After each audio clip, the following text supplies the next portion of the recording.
ग्राम बांसकोट के विकास पर मुख्यमंत्री भूपेश बघेल करीन घोषणा। मुख्यमंत्री भूपेश बघेल बांसकोट जिला सरकारी केंद्रीय बैंक के स्थापना में घोषणा करीन की माझीनगर पर्यटन स्थल के जैव विविधता पार्क जंगल सफारी के रूप में विकसित करे जाए और स्वास्थ्य केंद्र ग्रामहरी के प्राथमिक स्वरूप केंद्र में उपन्याय करे जाए और केशकाल में इंडोर स्टेडियम के निर्माण के घोषणा करीन। ग्राम बांसकोट में आत्मानंद स्कूल के निर्माण पर कहीन। बांसकोट में जिला सरकारी केंद्रीय बैंक की स्थापना, माझीनगर पर्यटन स्थल को जैव विविधता पार्क के रूप में और जंगल सफारी के रूप में विकसित करने का अनुरोध आपने किया है।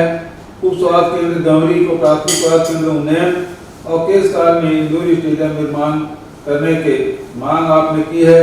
ग्राम बांसकोट में स्वामी आत्मानंद अंग्रेजी स्कूल की स्थापना और साहू सदन भवन बांसकोट में अहाता निर्माण इसकी मैं घोषणा करता हूँ। ब्यूरो रिपोर्ट उतलंगा न्यूज।